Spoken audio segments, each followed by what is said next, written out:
Module 2, Qualified Retirement Plans.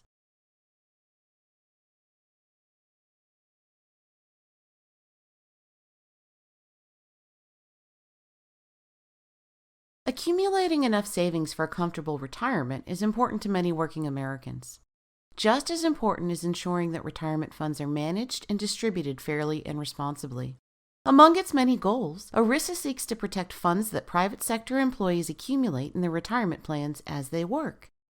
Although offering such plans is optional, an employer who does so must comply with certain minimum standards. In this module, we'll discuss the different types of retirement plans ERISA covers and the associated requirements.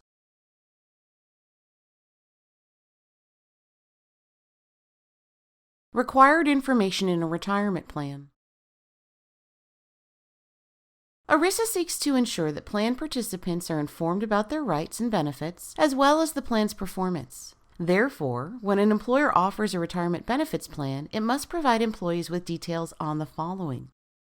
When an employee must be allowed to become a participant. Generally, an employee who is at least 21 years old must be allowed to participate in a qualified retirement plan after having been employed at the company for a year. An employer cannot set a maximum age for participation. Once the employee meets the eligibility requirement, she must be given the opportunity to join at the start of the next plan year or within 6 months, whichever is sooner. How long an employee must work before she has a vested interest in her benefits.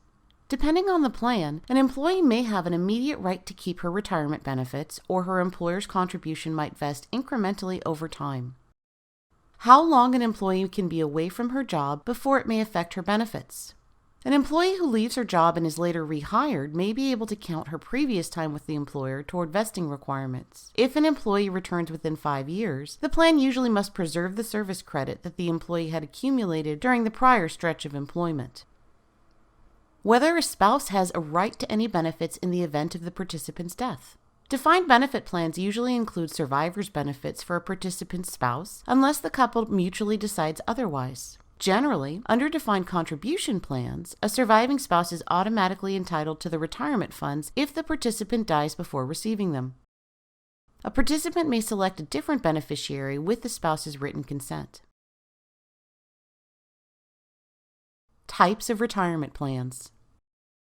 Let's look at 2 types of retirement plans: defined benefit plans and defined contribution plans.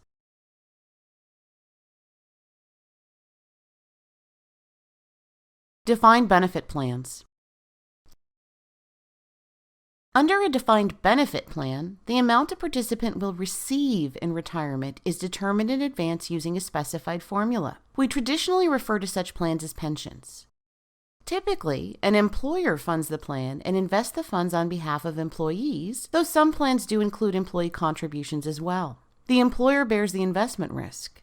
Employees who satisfy eligibility requirements usually receive a set monthly amount at retirement. Under a traditional pension plan, as long as the employee works for his employer for a threshold number of years, he's eligible for benefits when he reaches retirement age. The benefits are determined by a formula that considers the worker's salary and years of service with the company. One advantage of such a traditional plan is that the employee does not have to contribute earnings to the plan. However, the employee typically can't invest additional funds, make investment choices, or take the plan to another employer. If an employee does leave, she can typically choose between receiving a lifetime annuity or a lump sum payout based on the value accrued at the time. A cash balance plan, a second type of defined benefit plan, has some characteristics in common with the defined contribution plans. The employee doesn't contribute funds or make any investment choices. Under this plan, a worker receives a credit each year that is equal to a percentage of their salary, commonly 5%, plus a set interest rate. Employees can often opt to take a lump sum and roll it into an individual retirement account.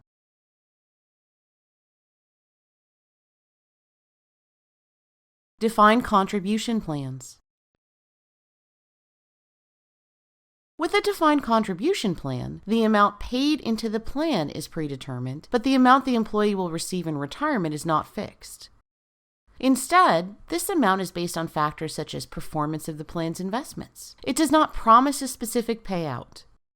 The employer, the employee, or both contribute to the retirement fund. For example, an employee might contribute 6% of his salary each pay period, and the employer might match 50% of that, or 3% of the worker's salary.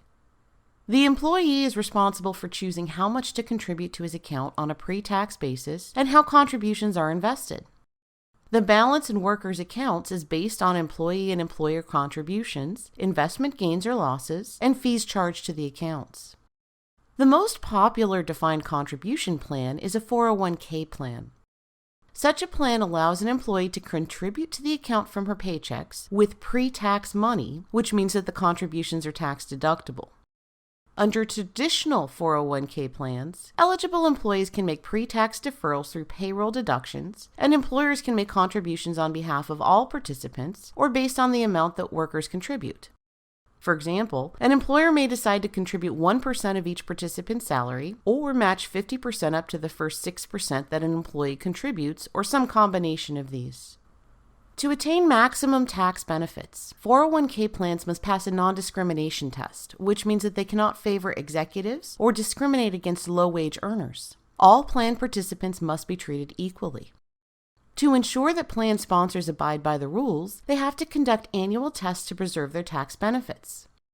Non-discrimination tests compare benefits for highly compensated or key employees to the average benefits provided to rank-and-file workers. If there is too much of a gap between the benefits offered to different groups of employees, the employer must either reduce the benefits offered to highly compensated or key employees or increase the benefits offered to other workers. There are different types of non-discrimination tests that may apply depending on the benefits plan. As an example, a minimum coverage test will verify that there are enough non-highly compensated workers receiving benefits compared to highly compensated workers. A top-heavy determination test looks at the total account balances for key employees versus the total balances for non-key employees. If a plan is top-heavy, non-key employees must receive faster vesting and certain minimum benefits. However, the tax code provides a safe harbor that allows plans to avoid non-discrimination tests if they meet certain statutory requirements. The requirements for a safe harbor 401k plan include notice requirements, that employer contributions must vest immediately, and certain across-the-board employer matching of contributions rules. Simple 401k plans are available to certain small businesses and, like safe harbor 401k plans, aren't subject to the non-discrimination tests that apply to traditional 401k plans. Like an employer that offers a safe harbor plan, an employer offering a simple 401k plan must make contributions that fully vest immediately. Under automatic enrollment 401k plans, employers may elect to automatically deduct a fixed percentage from employees' wages to put into 401k accounts. An employee may opt out or elect to contribute a different percentage. Under simplified employee retirement plans, known as SEP IRAs, employees own individual retirement accounts and employers make contributions on a tax-favored basis. If certain conditions are met, the employer may not be subject to ERISA's reporting and disclosure mandates that are required for most retirement plans. SEP IRAs can also be used by self-employed business owners as a more flexible vehicle than a traditional IRA. Finally, profit-sharing plans or stock bonus plans give employers discretion to determine how much to contribute to the plan each year, usually out of company profits. If an employer doesn't have a profit, it doesn't have to contribute, so this type of plan may be attractive to small businesses. The employer's contributions can be made in cash or company stock.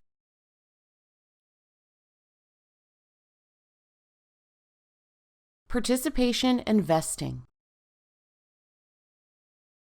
Employers have leeway to set eligibility requirements and vesting schedules for their employees, as long as they meet ERISA's minimum standards. For example, even though employees must usually be allowed to participate if they're at least 21 years old and have worked for the company for at least 1 year, an employer may allow younger workers or those who've been with the company for a shorter period to participate in a retirement plan. The term vesting refers to the time it takes for an employee to have a non-forfeitable right to an employer's contributions. One of ERISA's goals is to prevent an employer from arbitrarily firing an employee right before he retires to avoid paying his retirement benefits. The law thus establishes vesting requirements, which vary by plan type. For employer contributions to most defined benefit plans, an employer can require employees to work for 5 years and then fully vest, referred to as cliff vesting. Employers can also choose to have an incremental vesting schedule called a graduated vesting plan that requires workers to reach 7 years of service before fully vesting. However, the graduated vesting plan must allow for at least 20% vesting after 3 years, 40% after 4 years, 60% after 5 years, and 80% after 6 years of service. Plans may provide different schedules as long as they are more generous than these minimum standards. For a cash balance plan, employer contributions must vest after 3 years. The vesting requirements for defined contribution plans can differ in some ways. For example, under a traditional 401k, employers can provide for their matching contributions to vest in one of 2 ways. Under the cliff vesting option, employer contributions fully vest after an employee completes 3 years of service. Under a graduated vesting option, employer contributions must be 20% vested after 2 years, 40% after 3 years, 60% after 4 years, 80% after 5 years, and 100% after 6 years.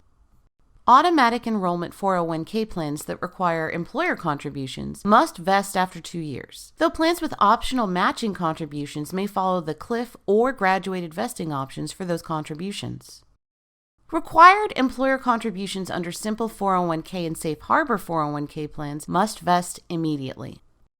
Employers may choose a more generous vesting option, but once an employer's contribution is vested, the employee has the right to receive those funds even if he leaves his employer before retirement. Employees are always immediately vested in any contributions they make to their own retirement plan, though they may have to pay a penalty if they access those funds before they reach a certain age.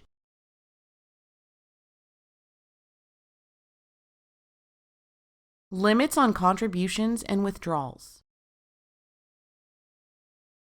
Employers and employees alike should be aware of benefit and contribution limits under the various retirement plans. For example, under a defined benefit plan in 2018, annual contributions for a participant could not exceed $220,000. This dollar amount is adjusted based on cost of living each year and increased by $5,000 from 2017. Defined contribution plans are also subject to limitations. For example, employees can contribute only $18,500 per year on a tax-deferred basis in 2018. Participants who are at least 50 years old, however, could contribute an additional $6,000 on a tax-deferred basis, an allowance known as a catch-up contribution. Even after an employee's interest vests, a participant may face penalties under tax law for withdrawing funds from a qualified retirement plan before reaching a certain age. Generally, withdrawals before age 59.5 are known as early or premature distributions. A person must pay an additional 10% early withdrawal tax unless an exception applies. There are several exceptions to the tax penalty on early withdrawals. The following are just some of the exceptions that prevent penalties from being applied to early distributions. The distribution was made to the employee's estate or beneficiary after her death. The distribution was made because the employee is totally and permanently disabled and is unable to continue working.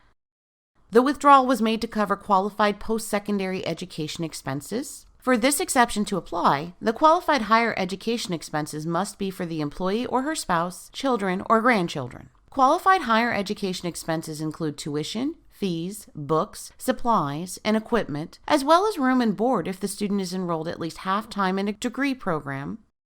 And a withdrawal was made to cover tax-deductible medical expenses. To qualify, the employee needs to have medical expenses that exceed 10% of her adjusted gross income, or 7.5% if she or her spouse is age 65 or older.